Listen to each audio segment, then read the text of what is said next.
So in today's reading, or tonight's reading, we're going to hear the wheels rushing along the cobbled roads, invisible, spreading through the whole of this video. It's going to be a rough ride. I've done my best not to prepare too much in the spirit of number 7, the Chariot from the Marseille Tarot. I'll start reading from the Jodorowsky book right now. Number 7. Le Chariot, the Chariot. And the subtitle he puts is Action in the World. The Chariot is number 7 in the first series of the major Arcana. This is a primary number divisible only by itself, and it is also the most active of the odd numbers. The Chariot is therefore the preeminent representation of action in every domain, in the self and in the world. In contrast to the Empress, who occupies the corresponding position in the Earth square and indicates a bursting forth without any preconceived purpose, the Chariot knows full well where it is heading. So already we're moving on to this domain of mastery, of control and self-control. The card consists of 3 principal planes, 2 horses, a vehicle and its driver, who can be identified as a prince because he is wearing a crown. Only half of this prince is visible, the half above the waist. Some readers, swayed by their projections, see him as a dwarf with atrophied legs or a girl in disguise. But the face he presents us from the onset is virile and noble. So I'll say that again. The face he presents us from the onset is virile and noble.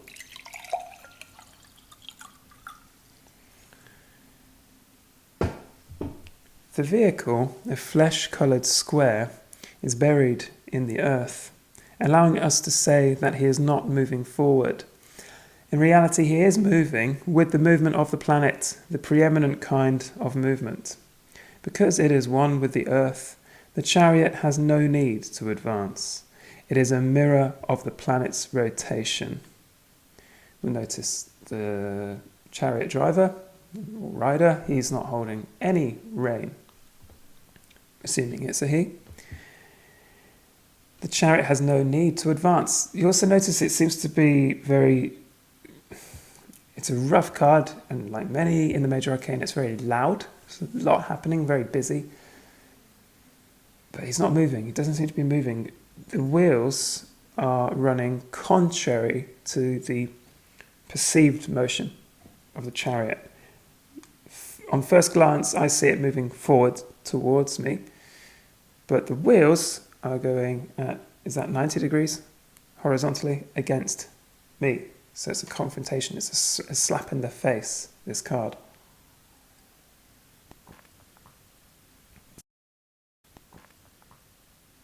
Mirror of the planet's rotation. The prince's chariot could be the Big Dipper, Apollo's solar chariot, or that of a knight on a quest for the Grail.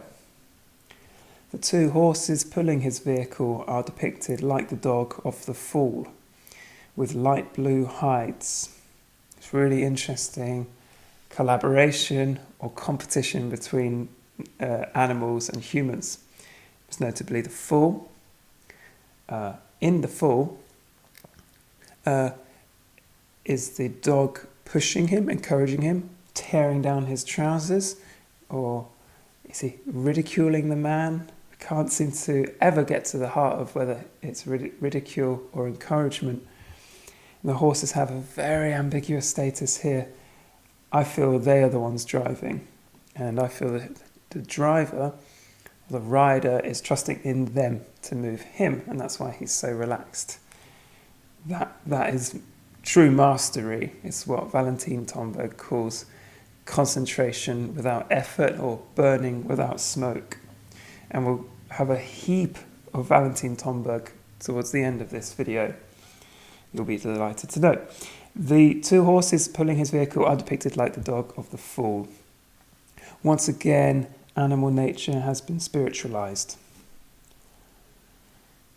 Furthermore, we can identify the horse on our right with its long eyelashes and closed eyes as a female element, and the other horse as a male element. Let's have a look at the winking of the horse on the right.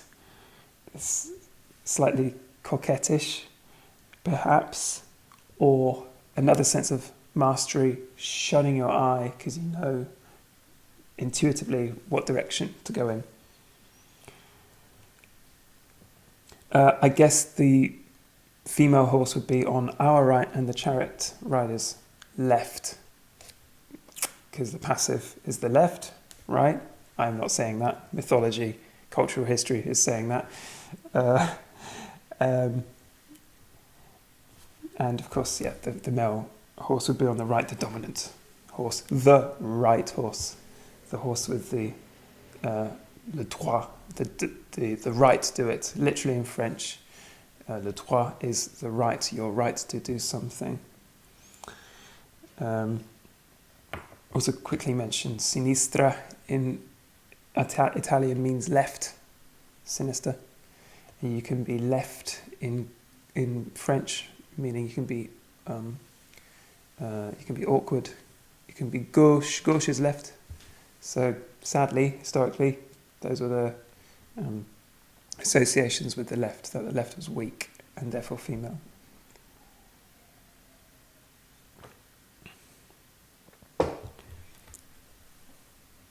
However, it's not a sad end to the story, because, as Jodorowsky says, the two complementary male and female energies are realizing unity here. While their front feet give the appearance of pointing in opposite directions, the heads and gaze are the same. This is because they represent the union of opposites on the energetic plane. The horses are marked on their chests with the alchemical symbol for gold. The instinctive animal force is acting here in complete awareness. The one of two alchemical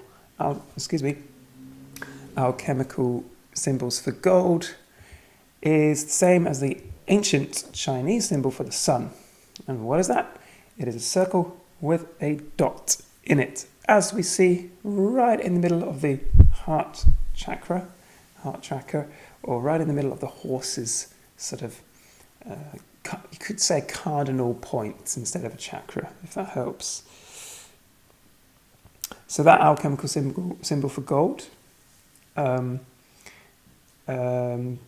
is one of two. There is another one, and it's interesting that gold has inspired so much artistry within alchemy.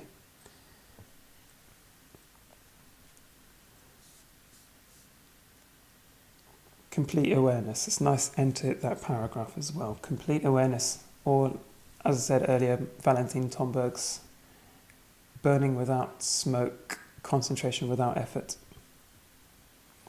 More recently, in maybe psychological circles, the idea of flow. Total mastery of the action or the endeavour. So some key words from Jodorowsky. Action, lover.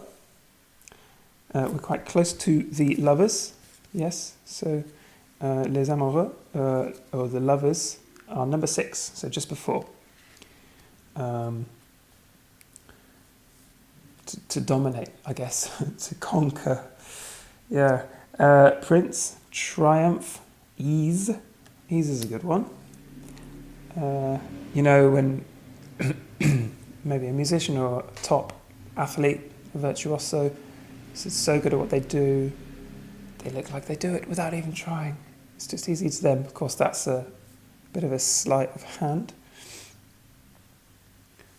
To fertilize, another key word. To colonize, to travel. I would add to voyage, or to be on a voyage. The difference between traveling and voyage, I think this card is the card of voyage. To dominate, non-interventionism, warrior, and eternity. Jodorowsky continues. we can see a green drop at the centre of the yellow and orange coat of arms on the flesh-coloured chariot. In the centre of perishable flesh, a drop of eternity. So that's the green drop above the horses and below the rider. This is an interesting point from Jodorowsky. In the centre of perishable flesh, a drop of eternity set in the mind asserts its permanence. Some legends claim that among all the cells of the human body, which are mortal, there is only one capable of surviving our physical death. I will refer to something online with regards to what in your body dies when. You die, what do we mean by you? Well, probably we mean your consciousness, your ordinary consciousness, we should say. But your liver keeps living, your kidneys keep living for 1 or 2 days. The first things that go are your nerves, your nervous system, then your brain, pretty much at the same time because of the lack of oxygen. And I'll just read from, I'm afraid I don't have the reference for the website here. So your brain and your nervous systems will die. Within a few minutes, once you stop breathing, the next to go will be the heart. So your heart doesn't die immediately. And I'm being very literal here. I'm trying to be quite combative and scientific here. Those are very misleading words, but just to take Jodorowsky's word for it, he says there is one element, one cell that doesn't die in the body, according to mythology. After the heart, the liver goes, the kidneys and the pancreas, which can last for about an hour. What does it mean that they're still alive, though? Does it mean that the majority of the cells in the organ are still alive? How do we define death? Death being not one single event, it's a process in the body. Even before death is really in a very much evolutionarily codified process of dying, sort of set within our cells. So we've got the kidneys, pancreas, liver, then the skin, tendons, heart valves, and corneas. We will still be alive after a day. Those are all the connectors in the body. The skin, the tendons, heart valves, and corneas. They're the subsidiaries in many ways. Without them, we'd be a floppy mess, but they're not regarded as key organs, maybe apart from maybe the skin. White blood cells, which are more independent, can keep going for almost 3 days. I read also that DNA can survive for weeks and weeks and weeks, but what does that even mean? I thought DNA was proteins, chemical jumbles of various, amino acids. Are they alive? I know I'm being very literal here. I think it's worth having a think about that. And we sort of keep surviving in the digestive tracts of other animals and then processed into their nervous systems if we're eaten by worms. So do we ever really die in that very, very strict sense of cellular, cellular something, habitation, whatever?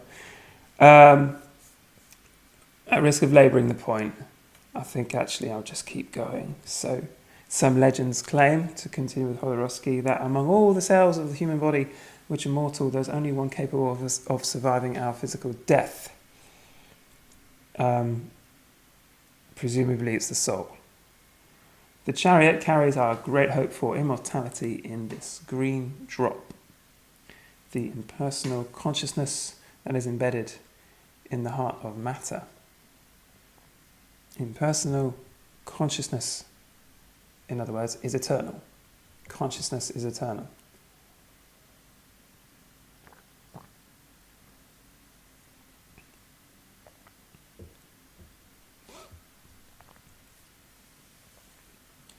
If we examine the position of the figure we shall discover that his head, arms and body form a triangular shape that fits into the square of the vehicle.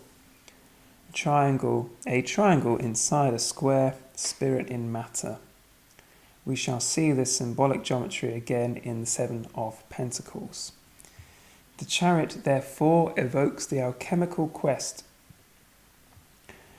the materialization of the spirit and the spiritualization of matter. That's the top alchemical goal, turning ordinary matter into abstract or spiritual matter, and vice versa. That which is above is also below. In my meditational practice, the astral or the immaterial, the subtle body reintegrates us into the physical. We become more physical, more connected to the earth. We don't fly off out of the window on a magic carpet, unfortunately, although you can do that in your journeys. There is a very concrete and solid and earthy approach to meditation, to spiritual practices that re-celebrate the physical. Don't throw you into a cold, anemic, spiritual realm divorced from everyday life. In fact, we should become more engaged in the physical and more engaged in social change. So none of this divorced, airy-fairy, new age disconnectedness for me.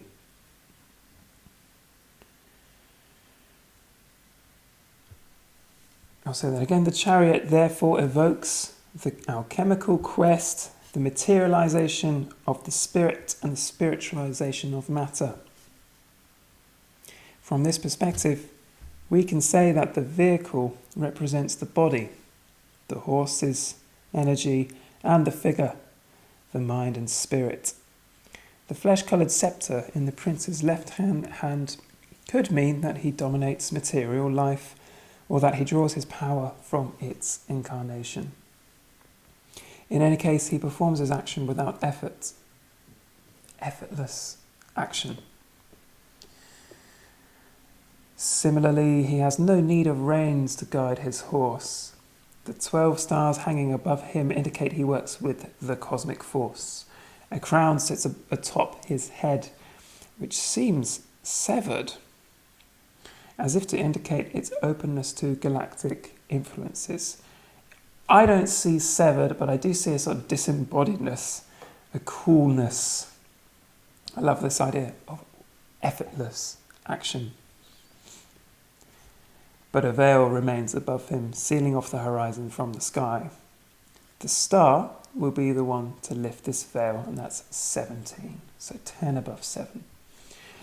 2 masks on his shoulders represent, if you like, the past and future. This is an interesting moment here, which, having done a little bit of digging, what's going on with his epaulettes? After not much research, I came across this from Finding the Will of God, from Dr. Bruce Waltke, discussing these shoulder epaulettes. It is called the urim and the thummim. I really hope I've said that correctly. The urim and the thummim. There we go. Excuse me, it's the urim and the thummim. It could be tummim, but maybe thummim. The priest could use the urim, so this is the Old Testament, Orthodox Jewish practices. The priest could use the urim, one side, and the thummim, so these were boxes, to determine God's will in a particular situation. So it's not quite clear. People don't really know historically what they exactly were and what was inside the boxes. The priest carried in his breastplate, so in one corner of the body, perhaps 2 sticks or stones, one white and the other black. That would give a yes or a no answer to a specific situation, a specific question. Should Israel be preparing for battle, they would somehow shake and toss the sticks. This is really similar to some of the Taoist practices I saw in Taiwan. you throw a crescent moon. I think I remember seeing a sort of figure of a crescent moon made of wood. I think you throw it on the temple floor, look at the way it spins, and that makes the decision for you. Although that's far too simplistic, I think you invest the moon with your intention, and it's a kind of a mnemonic. It's a way of having your intention expressed on the floor, and your intention is expressed through the object. It's not like you're completely prone to what an object wants to do. It's actually trying to give the natural world a bit of narration into your deeper drives, deep or subconscious choices. That's my version of it. Not very well explained. If they turned up black, so if these stones turned up black, the Israelites would not go to battle. And if they turned up white, they would proceed into battle with the knowledge that they were in the will of God. So it's a form of divination that God allowed in the Old Testament. So there's an old bit of magic right there in Exodus 20:30.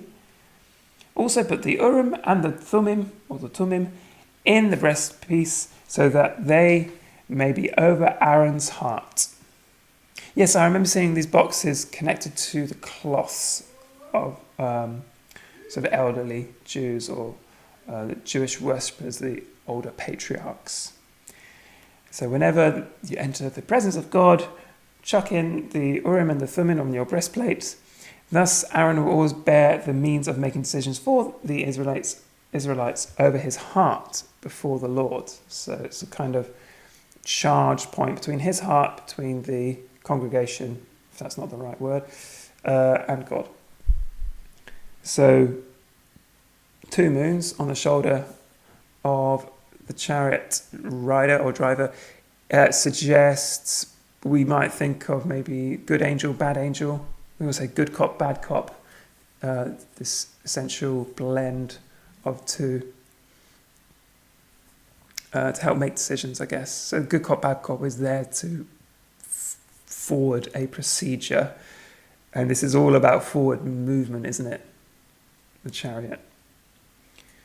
And that's part of the disturbing part of it, or the worrying part. The part that makes me apprehensive is the projectile, masculine, brutal forwardness of it all without the blend of peripheral views or slower motion. Is there any slowness to this card? I don't see it.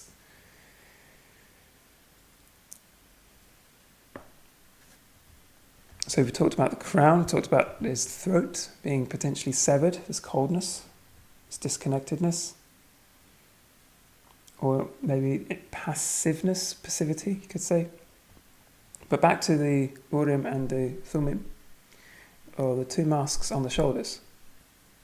The 2 masks on his shoulders represent, if you like, the past and the future, or the positive and the negative, or time and space, for which he is the meeting point and unity.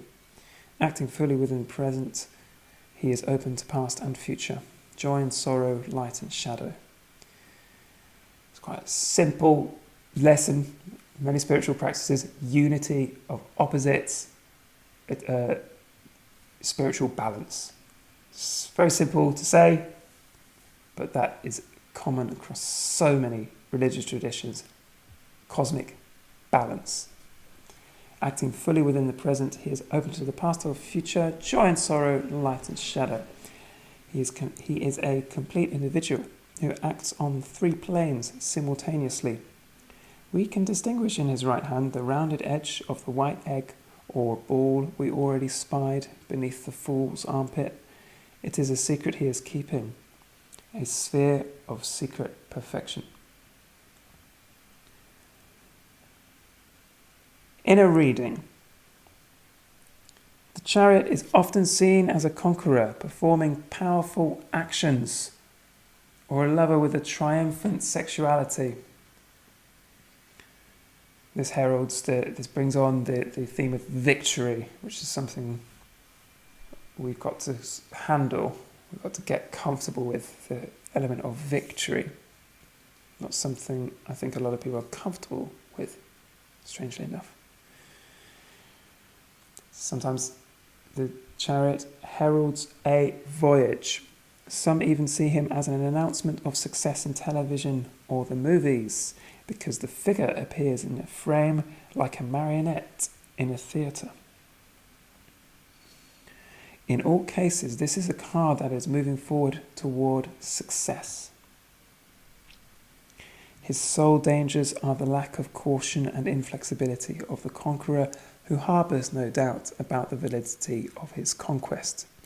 A virile and extremely active card, it is sometimes seen as suggesting to a woman that her parents wanted a boy.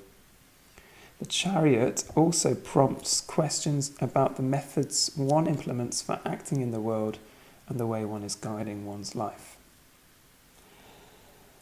Red plants, full of energy, are growing at the base of the Chariot, also adding to the energetic tone of this card. And if the Chariot spoke, begin quote, I am full, absolutely full of strength. Nothing is wasted. I am rooted in the planet and a lover of all its energies. They propel my movement. Like a knight of fire, I do not budge from my place. I do not crawl upon the ground. I see on high. I travel with time and without ever leaving the moment, without past, without future, the sole time possible, the present, like a jewel beyond measure. Everything here is nowhere else. Everything here is nowhere else. I am the source of all the warriors, all the champions, all the heroes, of all endurance and of all courage. Nothing frightens me, not a single task. I can leave for war or feed all the earth's inhabitants. I am completely centered in the very center of the universe, transversed by all the energies of mind and matter. If I am an arrow, I cleave my heart, and this deep wound, this awareness, transforms me. For he who is awakened, suffering becomes a blessing. I dissolve the sufferings hidden in my bones. I unite the state of waking to that of sleep. I traverse the night of doubt over the abyss of myself. I sever the knot of enigmas. I go beyond the agony of being. I scorn appearances. I free feelings from reason. I destroy all that opposes me. I am what I am. I wish to live as long as the universe. I just got to stop. Can you tell I don't really like this part of the book? I am what I am is a very blatant reference to very, very spiky part of the Old Testament. Very funny, possibly, or I like the word spiky. It tickles me a little bit. I am that I am is a common English translation, I'm quoting Wikipedia now, of the Hebrew phrase, here we go, Ehyeh asher ehyeh. Also, it could be, I am who I am, I will become what I choose to become, I am what I am, I will be what I will be. The reason this is translated in so many multiple ways, such a colourful, rich part of the Bible, and why there's some joke hidden in this, is because of Hebrew. So, I am the existing one, I create whatever I create, could even extend to that. The traditional English translation within Judaism favours I will be what I will be, because this is the crucial thing, there's no present tense of the verb to be in the Hebrew language. Let me say that again. There is no present tense of the verb to be in the Hebrew language. The context, and I'm quoting Wikipedia again, this is during the burning bush. Moses asks what he is to say to the Israelites when they ask what God has sent to them, has sent him to them. And God replies, I am who I am. Say this to the people of Israel, I am has sent me to you. Ehyeh is the first person form of hayeh, to be, and owing to the peculiarities of Hebrew grammar means I am, I was, and I will be.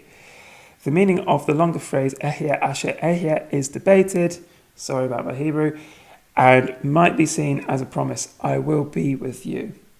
or as a statement of incomparability. I am without equal. So, right in this part of Exodus 3:14, is a kind of rhetorical redundancy, you could say. It's an exhaustion of a phrase within itself, a phrase which eats itself, signalling a kind of cosmic joke within the whole, you could say, the epistemology of God, the whole knowing that we know that there is God. Some people see this as a joke because Moses asks, who am I sent from? What am I supposed to do? What do I tell them you are? And God, according to the Old Testament, says, I'm not telling you. I am what I am. In other words, it's a little bit of a backhand to Moses.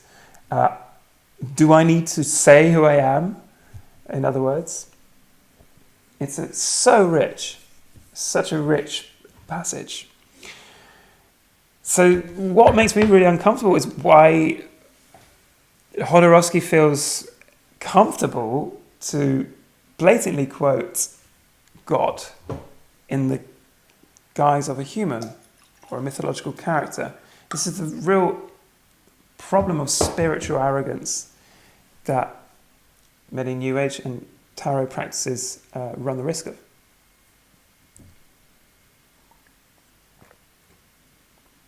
And we'll get onto that with Valentin Tomberg. Yes, I'm going to have to steam through and propel myself through the last few paragraphs here because I don't like this so much. What does that matter? I don't like it, but I really it chafes me, and I think that provides a really interesting new interpretation, a new reading.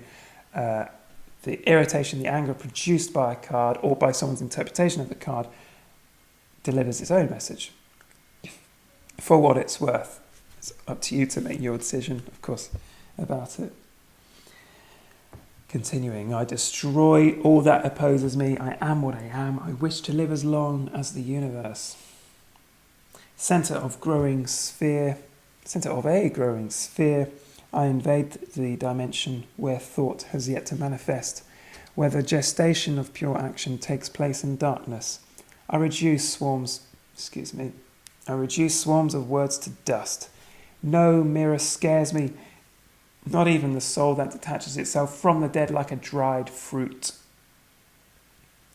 I have made a diamond out of my misfortune and turned each abyss into a source of energy. Remembering we've climbed to number 7. It's not like we just arrive at victory. We've progressed from 0, 1, 2, 3, and so on.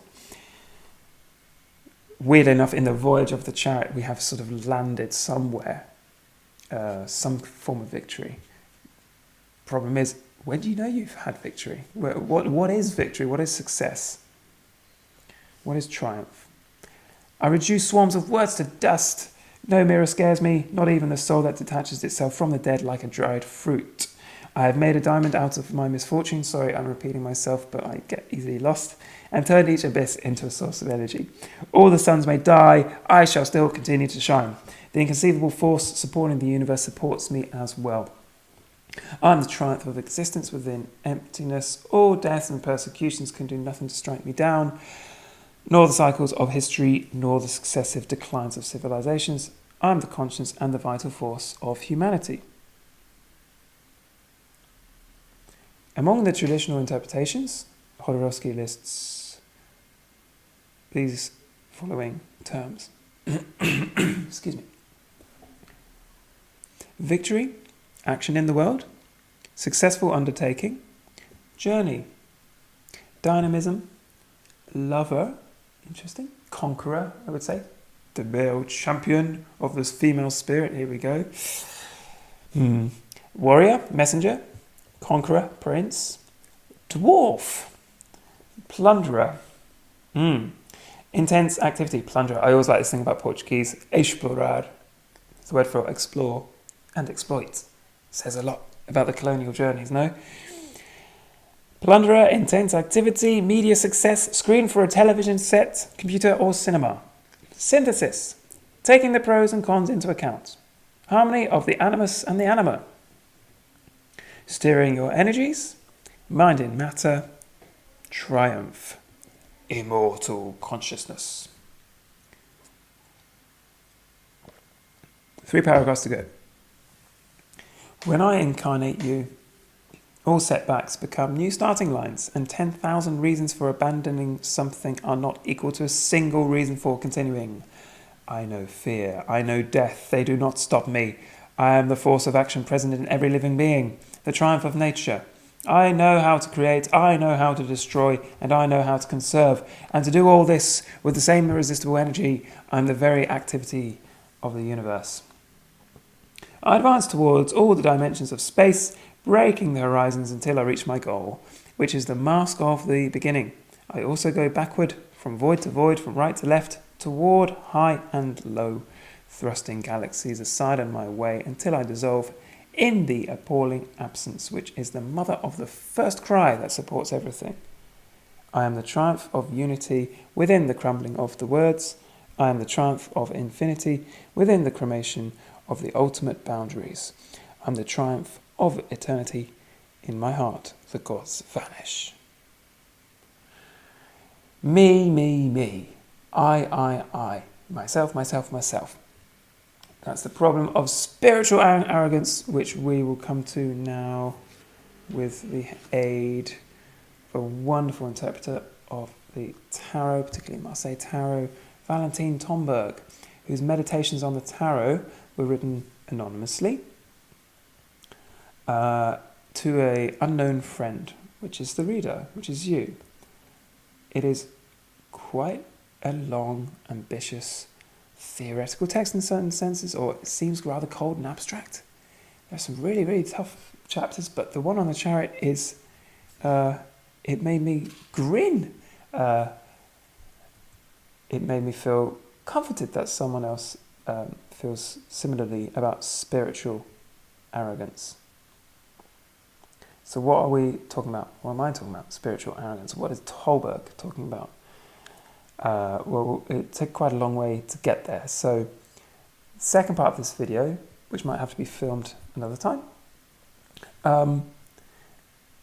deals with a very, very long passage I want to read in full, or as much as I can, without boring you to death, regarding what I would call spiritual arrogance.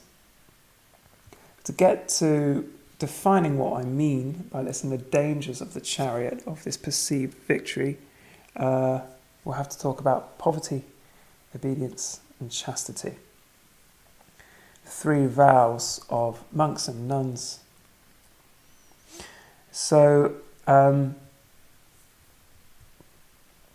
let's start. So this is the 7th chapter. Well, it's really the 8th because of the 0 of the full.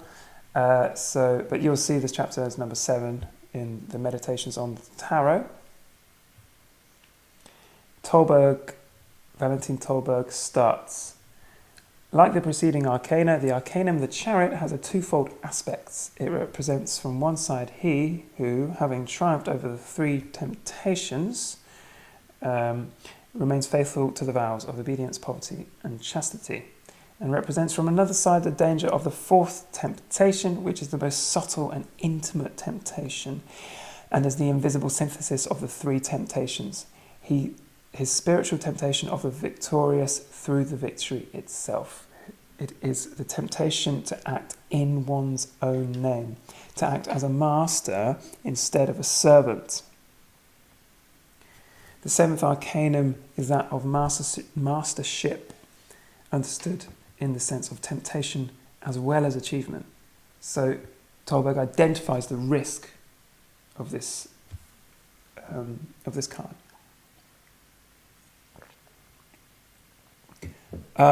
I really think it's worth being patient with Tolberg. He needs a lot of time, and if you give him it, he will take you on a journey or a voyage in his chariot. It is not desire which bears magical realization, but rather the renunciation of desire that you have formerly experienced, of course. For renunciation through indifference has no moral and therefore no magical value. Renunciation with indifference, so if you don't care what you're renouncing, It has no value, it has no spiritual or, he says, magical value. Desire, and then to renounce, here we have the practical, magical meaning of the law of reward. The law of reward. Again, he's sort of identifying what is success then. Do you define what success is, or does something above you decide what that is? To say that one has to renounce, can you ever know when you've been successful? According to whom? To say that one has to renounce what one desires amounts to saying that one has to practice the 3 sacred vows, obedience, poverty, and chastity. For the renunciation must be sincere in order for it to set in motion the forces of realization from above, and it cannot be so when it lacks the light and warmth of the sacred vows. It is necessary, therefore, to understand once and for all that there is no true sacred magic, nor mysticism, gnosis, or hermeticism outside of the 3 sacred vows, and that true magical training is essentially the practice of the 3 sacred vows. Is this hard? No, it is easy. It is the concentration without effort which was considered in the first of these letters. The effect here was mastership of the world of the elements, and what took place in the course of time was the 7 archetypal miracles described in the Gospel of John. So he lists 7 miracles that Jesus performs. We'll skip over it, otherwise I'll be here all night. And then he lists 7 names of the Master, so Jesus. There's a lot to do with naming here. I will read those because it's just very beautiful. The 7 names of the Master corresponding to the number of this arcanum. 7 names of Jesus. I am the true vine. I am the way, the truth, and the life. I am the door. I am the bread of life. I am the good shepherd. I am the light of the world. I am the resurrection and the life. There is the rainbow of 7 colours and the octave of 7 tones, all to vanquish the 3 temptations, the revelation of God's name or Jesus' name. Just give me a moment, please. So I'll skip over these 7, his lists of 7. He notes that the rider of the chariot is a victory over trials, over his temptations. But if he is a master, then it is thanks to himself. He is alone, standing in his chariot. No one is present to applaud him or to pay homage to him. He has no weapons, this scepter that he holds not being a weapon. If he is master, his mastership was acquired in solitude, and he owes it to the trials alone, and not to anyone or anything external to himself. The horses are there, though, so we'll get back to that. He's supposed to be in front of a crowd. Chariots historically, or at least in the Bible, associated with delivering good messages and victory. Maybe I'll just skip up to Helen Farley, whose Cultural History of the Tarot states, many authors believed this card represented a car from a triumphal procession like those usually celebrated after a victory or conquest. The chariot or cart was often used to symbolize the church, acting as the vehicle to convey the faithful to heaven. Dante used this allegorical device in his Divine Comedy. In a similar manner, Saint Jerome likened the gospel to a chariot, drawn by horses representing the 4 evangelists.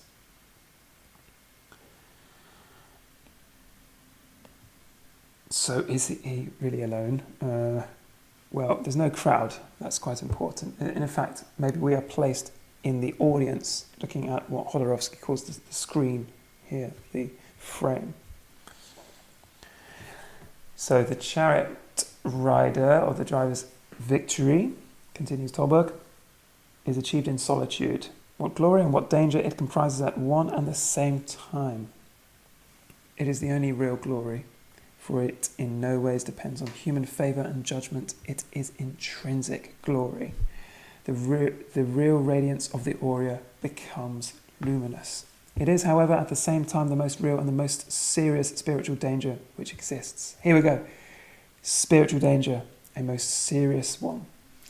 Pride and vaingloriousness, the traditional names which one gives to it, do not suffice to characterize it in an adequate way. It is more than this. It is rather a kind of mystical megalomania where one deifies the regulating center of one's own being, one's ego, and where one sees the divine only within oneself and becomes blind to the divine above and outside of oneself.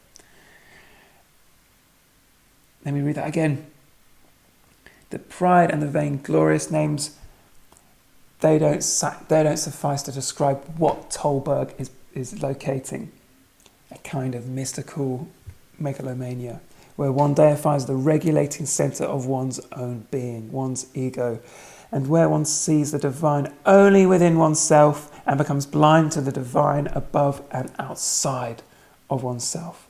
The higher self is then experienced as the supreme and unique self of the world, although it is only higher in relation to the ordinary empirical self and is far from the supreme and unique being, far from being God, in other words.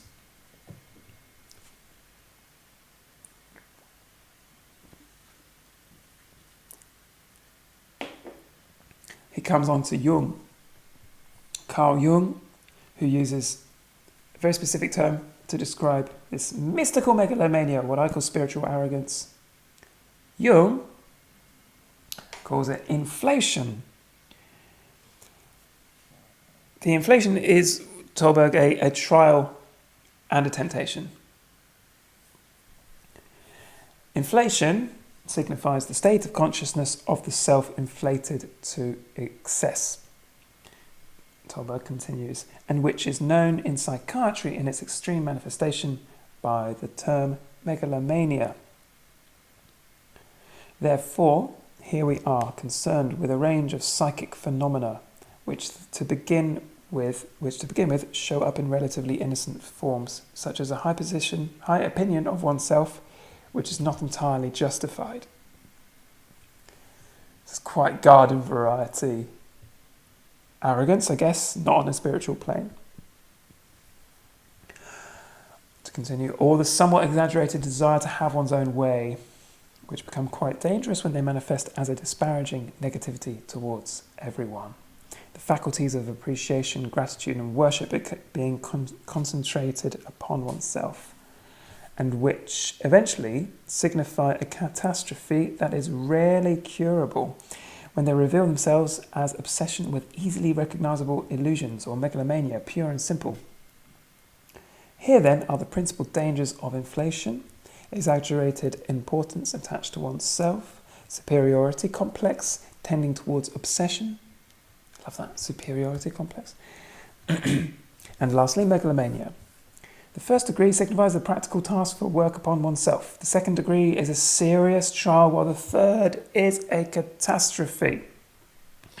The archetype is an element of our... Okay, I won't read that, excuse me, I'm running ahead. Like a chariot, you see the risks of steaming ahead and thinking forwardness is the best way.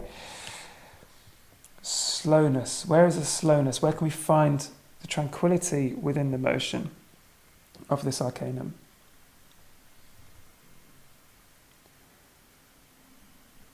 And then he uses a word I really, really, really like. And we use it in the word heroine. It's hero. Hero being this ethereal presence which gives you mastery. The epiphany of the hero shows itself in a corresponding inflation. The colossal pretension grows into a conviction that one is something extraordinary, or else the impossible of the pretension ever being fulfilled only proves one's own inferiority. Excuse me. Which is favourable to the role and the heroic sufferer, of the heroic sufferer. The heroic sufferer, oh my God. I have met many of these people. A negative inflation. In spite of their contrariety, Both forms are identical because unconscious compensatory inferiority tallies with conscious megalomania. And unconscious megalomania with conscious inferiority, you never get one without the other. Once the reef of the second identification has been successfully circumnavigated, conscious processes can be cleanly separated from the unconscious and the latter observed objectively. This leads to the possibility of an accommodation with the unconscious and thus to a possible synthesis of the conscious and unconscious elements of knowledge and action. Meditation trying to lift the plane of subconsciousness into conscious spheres. Not becoming a master of the subconscious, but letting it seep, letting it breathe or bleed into everyday life. Allowing the inherent control, the loudspeaker of the subconscious to control. What is already controlling controls with a flow. It's a positive fatalism.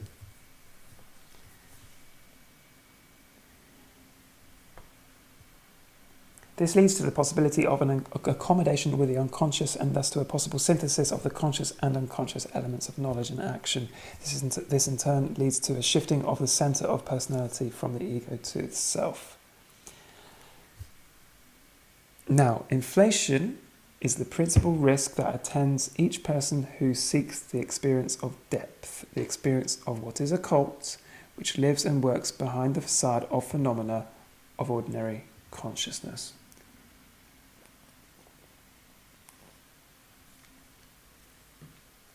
It feels cheap to name names at this point, but Aleister Crowley, I'm looking at you. Therefore, inflation constitutes the principal danger and trial for occultists, esotericists, magicians, gnostics, and mystics. Monasteries and spiritual orders have always known this, thanks to the immense pillar of experience which they have accumulated over millennia in the domain of the profound life. This is why their whole spiritual practice is based on the cultivation of humility by such means as the practice of obedience. Excuse me. This is why the monks and nuns, their whole spiritual practice is based on the cultivation of humility by such means as the practice of obedience, the examination of conscience, great thing about Catholicism, and the reciprocal brotherly help of members of the community. A great thing about Catholicism among a huge, steaming pile of other bad things. I'm just going to repeat one of those sentences. To avoid this risk of spiritual megalomania, monasteries and spiritual orders have always known this, thanks to the immense pillar of experience which they have accumulated over millennia in the domain of the profound life. They are shopping malls, they are steaming factories producing and perfecting the ideal monk. And now they're in ruins. So he talks about Sabbatai Zevi now. You could call him a kind of 17th century Aleister Crowley. But I think Sabbatai Zevi went places which Crowley didn't. It was a self-proclaimed second coming. Or I'm explaining this very, very badly. But he led many, many people into thinking he was the Messiah. Thus, if Sabbatai Zevi, 1625 to 1676, had been a member of a spiritual order with a discipline similar to that of Christian spiritual orders and monasteries, his illumination would never have led to him revealing himself in 1648 to a group of disciples as the promised Messiah.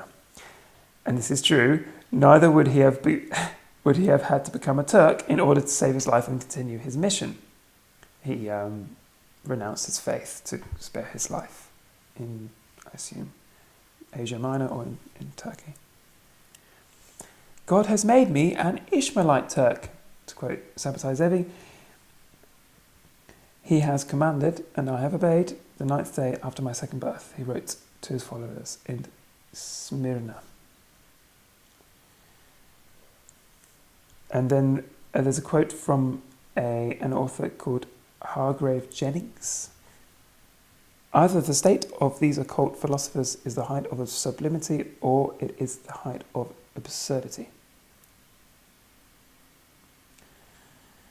The abstract metaphysician, who arranges worlds according to an order that he has chosen, can lose all interest for the particular and the individual. So you just lose sight of physical because you're so lofty on your chariot. And this happens in such a way as the individual comes to consider human beings to be almost as insignificant as insects. He regards them only from above. Seen from his metaphysical height, they lose all proportion and become for him small and or almost insignificant, while he, the metaphysician, is great since he participates in great metaphysical things. He's like confusing himself for the wheels of the chariot, which clothe him in grandeur. The reformer, who wants to correct or save humanity, easily falls victim to the temptation of considering himself as this active centre of the passive circle of humanity. You confuse yourself of being the active centre of the passive circle of humanity. He feels himself as the bearer of a mission of universal significance. Therefore, he feels himself to be more and more important. The practicing occultist, esotericist or hermeticist, if he is not practicing, he is only a metaphysician or reformer, experiences the higher forces which work beyond his consciousness and which make their entrance there. At what price? Either at the price of worshipping on his knees, or otherwise at the price of the identification of self with these higher forces, which results in megalomania. Causes a moral defect. It manifests at first as self-assurance and a certain informality with which one speaks of higher and sacred things. The devil is in the details. One's casualness with regarding these deep higher things is what reveals the person to be the megalomaniac. Then it expresses itself as knowing better and knowing all, i.e. as the attitude of a master towards everyone. Lastly, it manifests as explicit or even explicit infallibility. How do you avoid this risk? How do you get out of this bind while reaching higher spiritual planes, while climbing from 1 to 2 to 3 to 4 to 5 to 6, and finally to 7?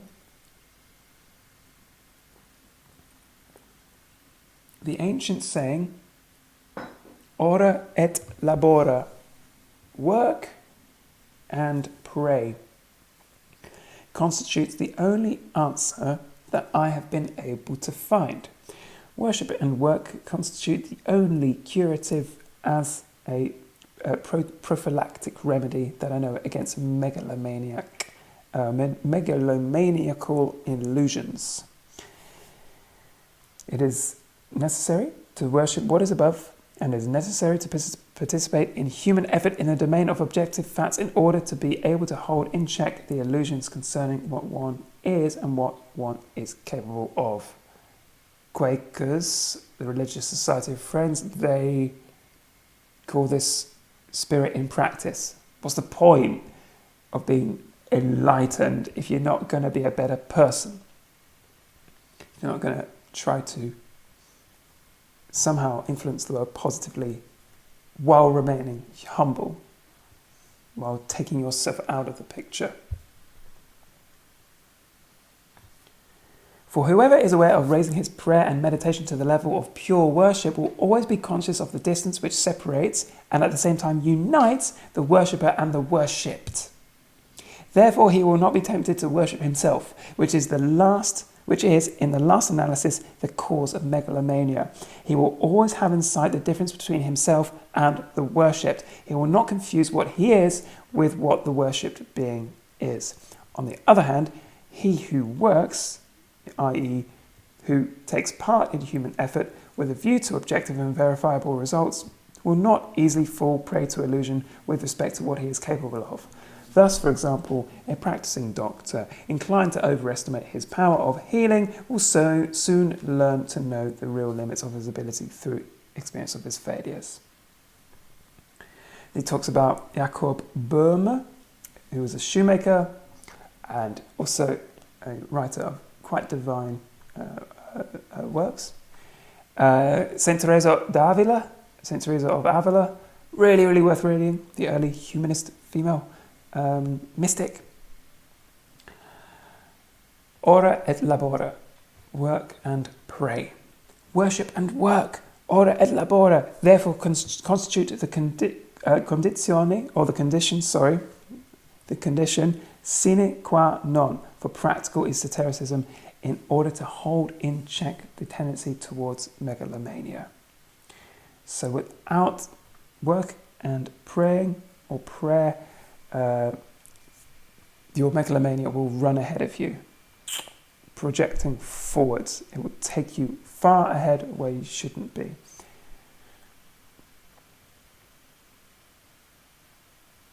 Authentic experience of the divine makes one humble. Authentic experience of the divine makes one humble. He who is not humble has not had authentic experience of the divine. Define, therefore, authentic. Authentic is what one authors oneself, what one writes oneself, or is used as a vessel to being written. What is there to say about people who are naturally humble and who have not seen and heard without prejudice to other good and valuable answers? So what about those people who are already humble but not maybe spiritually advanced? I know that sounds horrible to say, but people who maybe are not really invested in spiritual elevation. What about those people? Without prejudice to answers, the answer which seems to right to me is that all those who are humble have certainly seen and heard, no matter where or when, and no matter whether they remember or not.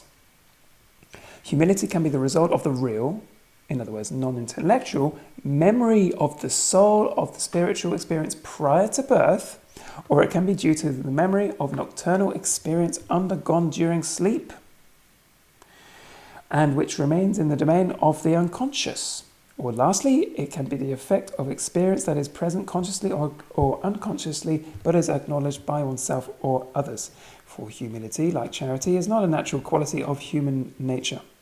Its origins can in no way be found in the domain of natural evolution, since it is not possible to conceive of it as the fruit of the struggle for existence. In other words, natural selection and the survival of the fittest at the expense of the weak.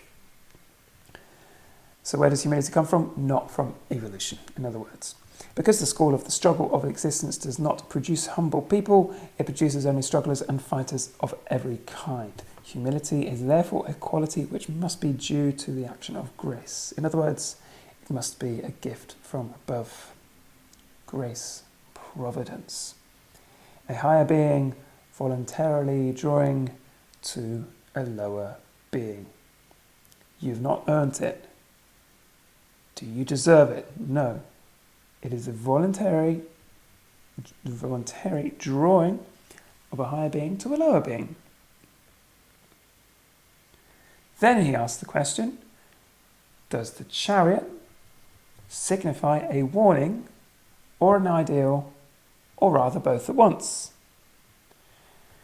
I am inclined to see in all the arcana of the tarot simultaneously both warnings and aims to be attained. I think that's brilliant. That's the kind of spiritual balance I want to aim for, as humbly as I can, is to see the dark, slimy underbelly of every one of these cards and see the risk they pose. Each one of them have their risks. You're not given a confirmation story of a narrative you're already writing. The tarot leads you somewhere through anger, irritation, pain.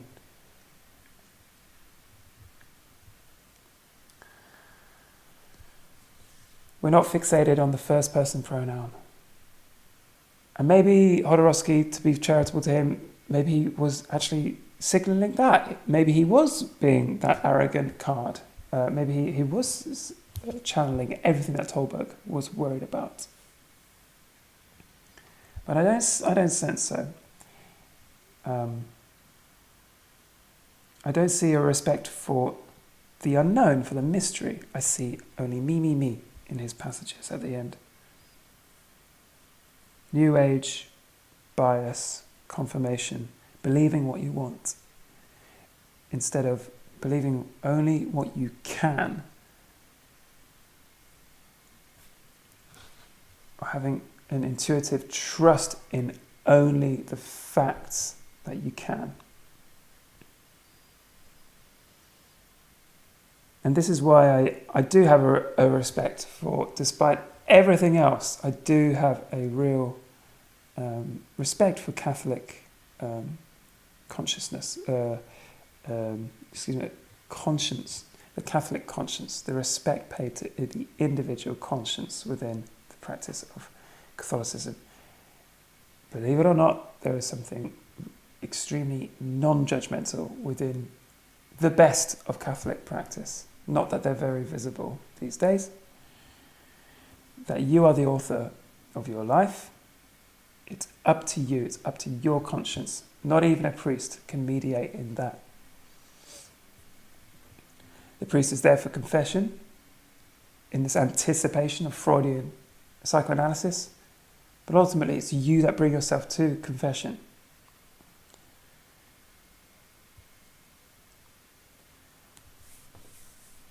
Lots more to say.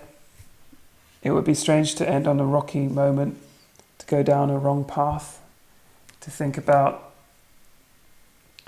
what the chariot isn't. It's not a stagecoach. It's not full of other people. There's only him. There's no crowd.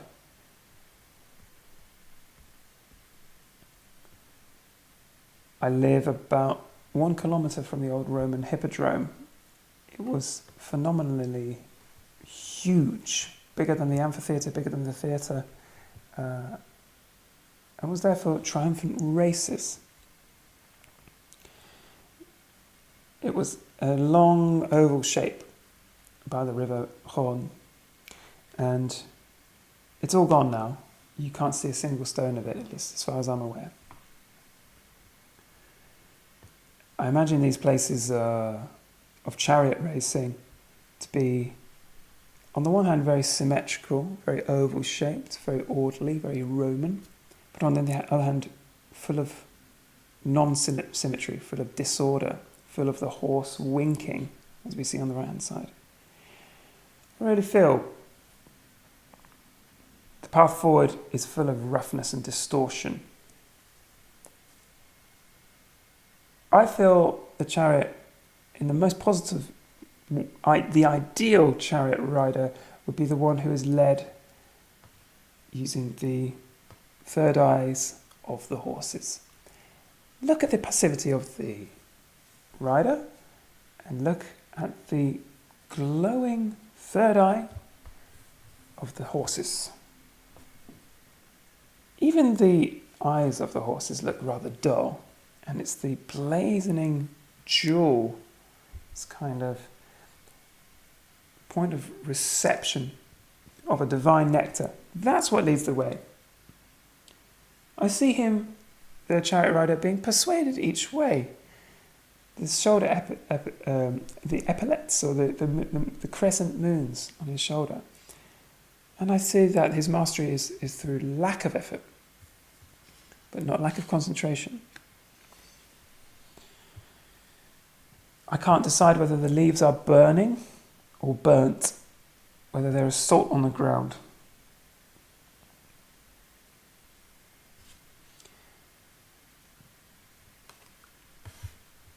I feel 7 is also quite a hard number to grasp. It's an unstable number to me.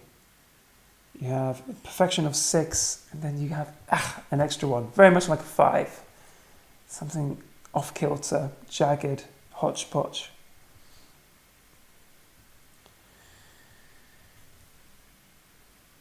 Chariots were a big part of people's entertainment here in Europe under the Romans. People were given free entrance to these hippodromes to watch these chariots racing around. They were racing 2, 3, 4 others, as many as 10 at the same time, according to the Britannica. There were even chariots drawn by dogs, ostriches, ostrich chariots. It's kind of a total embracing of jaggedness, distortion. I think of a road movie, a road film, you know, the buddy film, constant moving, constant adventure, love for the voyage. That's maybe one of the reasons that Dumb and Dumber, the first one, is one of my all-time classic films. Really, really endless, joyful film.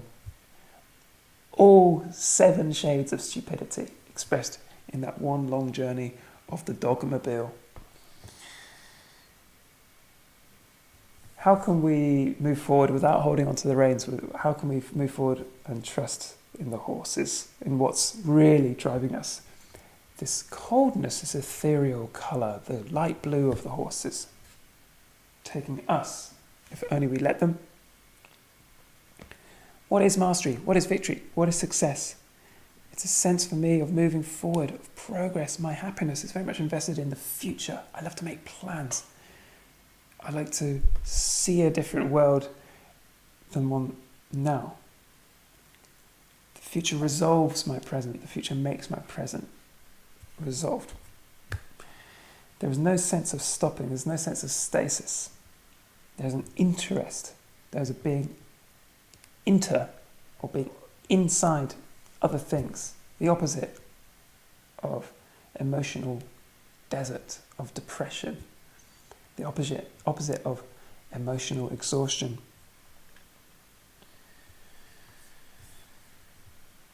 I must be done.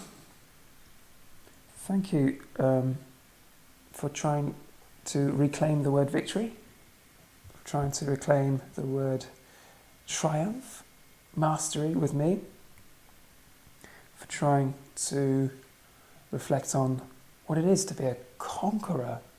These quite heavy words which have the sound of armour clanking against each other, words we don't really use. How can we brush the dust off these terms and restore them? What are the victories outside of us? What do you regard as a victory in the wider world? How can we celebrate when we're told over and over again how cruel this world is and how inept we are?